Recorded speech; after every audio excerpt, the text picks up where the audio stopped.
Welcome top news today.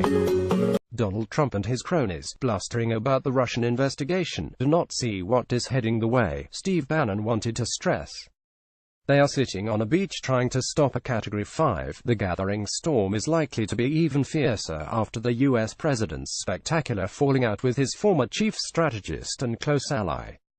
In Michael Wolff's book, Fire and Fury, about this most extraordinary of presidencies, Bannon has a clear view of the direction Special Counsel Robert Mueller's inquiry into Trump's Moscow connections is taking. This is about money laundering. Mueller chose Weissman and he is a money laundering guy. The path to Fing Trump goes right through Paul Manafort, Don Jr. and Jared Kushner. It's as plain as a hair on your face. They're going to crack Don Jr. like an egg on national TV. Those who have been following the work by Mueller's team would agree with that analysis. An increasingly prevalent view is that, like Al Capone, Trump will be got on money. The investigators are looking deep into allegations of funds from Russian organized crime being used by the Trump Organization, focusing on individual suspects, and on specific projects. There is also, of course, the strand of the investigation looking at whether Trump was the Muscovite candidate in the presidential election and the Russians helped him to get to the White House. 3 people, including Trump's former campaign manager, have already been charged and, in Bannon's view, others are likely to follow, including the president's son and his son-in-law. The former chief strategist to Trump has described a meeting in Trump Tower, New York, between Donald Jr., Jared Kushner, Paul Manafort and a Russian lawyer with ties to the Kremlin as treasonous and unpatriotic. Significantly, he made a point of stressing that there was zero chance that Donald Jr. did not tell his father about the meeting, which directly contradicts the president's claim that he knew nothing about it.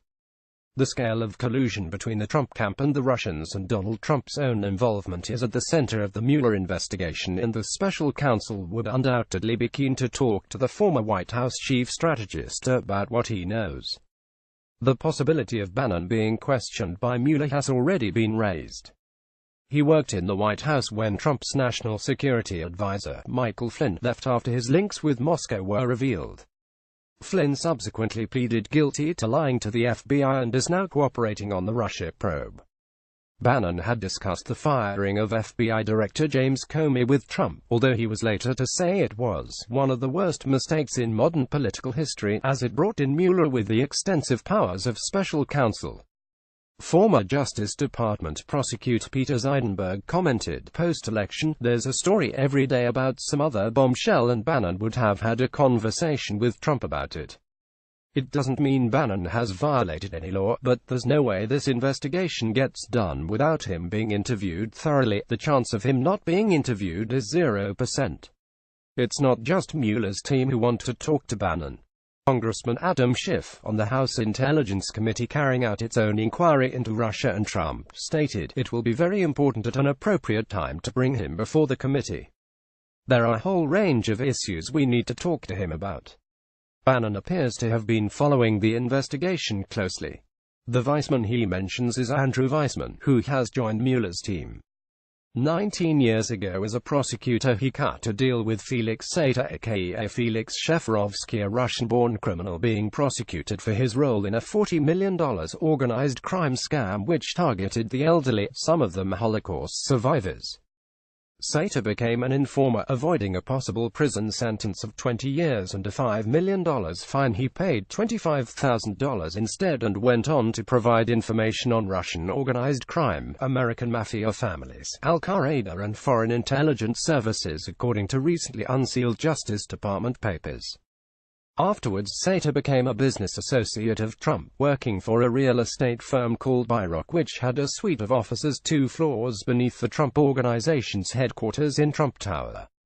The 2 men appeared at ribbon-cutting ceremonies for joint projects and went on business trips together. Sater used Trump Organization business cards. BuyRock went into partnership with Trump over a hotel project, the Trump Soho in New York. Trump Soho is now part of the Mueller investigation over sources of funding from Russia and Kazakhstan. Sater is back helping federal authorities into alleged money laundering by Viktor Krapunov, Kazakhstan's former energy minister, whose family invested £3.1 million in Trump Soho properties. It is not known if any or how much of the money went to Donald Trump. 3 months ago, a joint investigation by the publications ProPublica, WNYC and The New Yorker found the Manhattan District Attorney's Office had, in the past, dropped a criminal case for fraud against Ivanka Trump and Donald Jr. after Donald Trump's long-term personal lawyer, Mark Kasowitz, made a personal contribution to the district attorney's campaign. Kasowitz has been representing Donald Trump in the Russia investigation. Michael Wolff's book recounts a conversation between Bannon and Roger Ailes in which the former Fox News head asks what Trump had gotten into with the Russians. Bannon replied, "Mostly he went to Russia and he thought he was going to meet Putin. But Putin couldn't give a shit about him. So he's kept trying." Sater told his childhood friend Michael Cohen, Trump's lawyer and a former vice president of the Trump Organization, that Putin would help Trump get to the White House.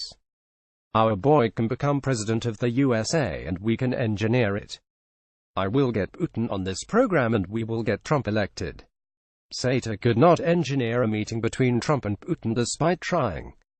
But he was not without influence. He managed to arrange for Ivanka to sit on Putin's chair when Trump asked him to squire her and Donald Jr. on a trip to Moscow.